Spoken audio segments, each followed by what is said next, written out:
Paano ba malalaman yung ating mga wiring sa ating bagong rewind na stator ng ating electric fan, no? Bagong motor ng electric fan. Paano natin malalaman dyan yung common wire, yung switch, control switch wire, at yung connection ng capacitor, no? Capacitor wire. So ito yung bagong binili natin na motor, no? I-double check lang natin at i-share ko din yung aking konting idea dito, no, para ma-double check natin na okay yung ating nabili, no. So bago natin to nakuha or binili, ay chine-check talaga ng mga shop yan kung gumagana o hindi, no. So ngayon, yun nga, no, paano natin hanapin yung common wire, yung control switch wire at capacitor. So may video na ako dyan kung paano natin nilagyan ng thermal fuse to, no. So simulan na natin, no. Unahin natin hanapin yung common wire, no. So gamit tayo ng multitester, no. Pasensya na sa aking boses, medyo sinisipon ako. So punta tayo sa 20k ohms resistance, no. Yan. Hanapin natin yung common wire dyan. So dapat meron tayong reading na mahanap or makita na zero resistance or near zero resistance, no, near zero resistance, tama, no. So zero resistance or near zero resistance, no, mga kabads. Dapat yun ang makita natin, zero ang reading, no. Yun ang hanapin natin, yung common wire. So simulan na natin, no. So ito yung test probe natin, subukan natin. Okay, may reading. Ayan. So lagyan natin yung ano natin, pulang test probe. Ayan. So lagay natin dito. Sunod-sunurin lang natin.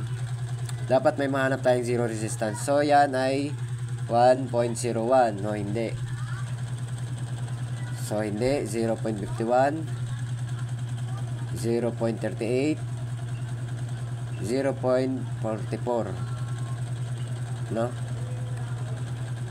1.01, no, hindi yan. So ang gagawin natin, urong lang natin to, yung test probe natin na pula, at hanapin natin yung zero resistance ulit. Yan, wala. So hindi yan, hindi yan.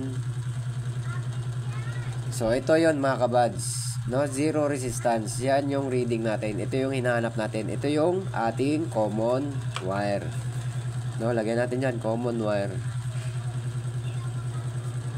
Yan yung common wire natin. So ngayon, itong common wire natin kasi, mga kabads, dito sa ating motor, konektado yan ng ating thermal fuse at isang linya ng capacitor. So ibig sabihin, ito yung isang line ng capacitor, no? Capacitor na yan. Yan. Ngayon, hanapin naman natin yung kapares nya, no? Yung kapares na itong wire na to, no? Yan. So simulan natin ulit, ganun ulit. Yeah, ayusin lang natin to.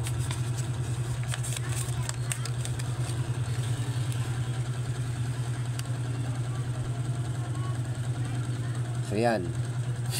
Simulan natin ulit.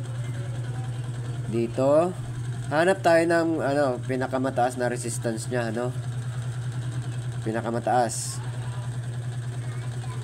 So 1.01, no? O sabihin na natin, ano na lang natin yun, i-consider na natin na 101, no? 101 at 51,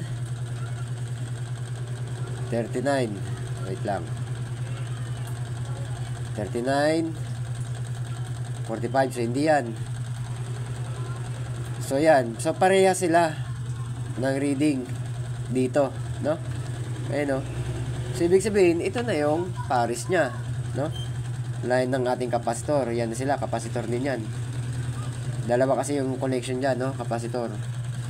So okay na tayo. So automatic yan na ito yung ating control switch, no?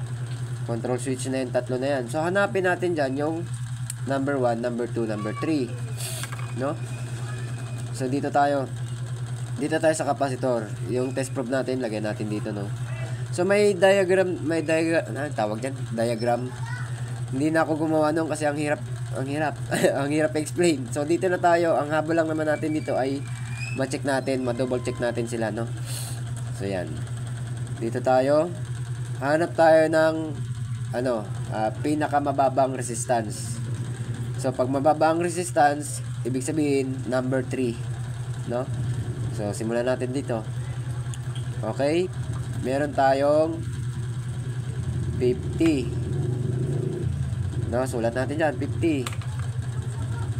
Dito, 63. So, dito, 57. No? So, saan ba yung pinakamababang resistance dyan? No, mga kabads? So, 50, 63, 57. So, ito yung pinakamababa. So, ibig sabihin yan, pinakamababang resistance, yan yung number 3 natin. No?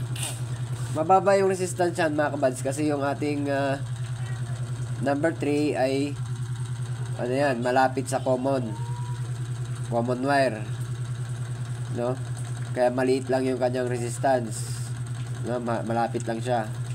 Parang yan wala kasi, ayoko kasi gumawa ng diagram, no?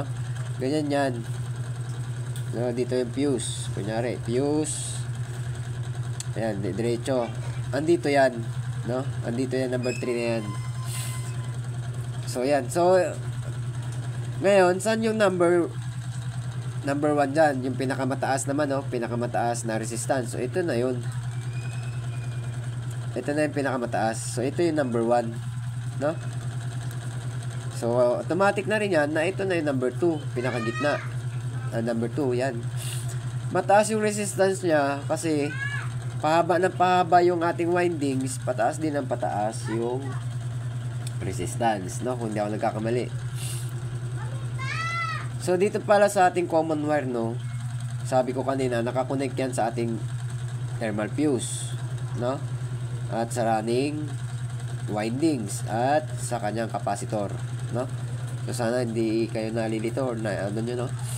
So yan, ganyan lang yung pag-check ng ating mga wiring, no? Ito yung standard color coding ng bagong rewind na stator or motor ng electric fan. Electric fan.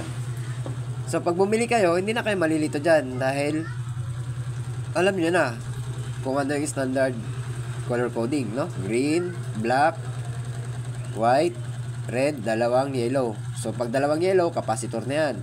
So red, white, black, ito na yung control switch. Ito na yung line 2, ay line 1, common wire, no? Green, automatic na, no? So pag bumili kayo niyan, i-check naman nila yan at pwede nyo namang sabihin na lagyan ng palatandaan para hindi kayo malito sa kanyang connection kung kayo ay mismong gagawa ng inyong electric fan or mag-aayos, no? So ngayon, nilagyan ng palatandaan to ni kuya no? So nakikita nyo buhol na. So si kuya, magaling talaga yung pinagbilhan ko. Nilagyan niya na kagad ng palatandaan. So ito, check ko lang. Sana nakikita nyo, no? Number 3. Ito yung number 3 natin sa control switch, no? Kulay pula.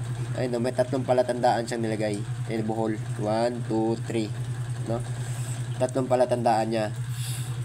So, dito tayo sa white. Oh, ito na yung number 1. Ayun, no? Tama tayo, no? Ayan. Ito na yung number 1, color white. So, ito yung number 2. 57 resistance, no? Ayun, no? Dalawa yung buhol niya. So, number 2 na yan. So, ito yung capacitor natin, no? Ayan. Sana nakikita nyo, no? Ayan. Binuhol niya na. So, ibig sabihin, ito na yung capacitor natin, no? So, ito na yung common wire, no? So, okay na tayo mga kabads kung paano malaman yung wiring ng ating bagong rewind na stator or motor ng electric fan, no? Sana naiintindihan nyo mga kabads. Medyo sumakit din yung ulo ko. No, yan lang ay base sa aking kabuntingtingan, no, mga kabads. So, ikakabit na natin yan. So, papakita ko na lang next video. Maraming salamat. God bless kayo. Ingat.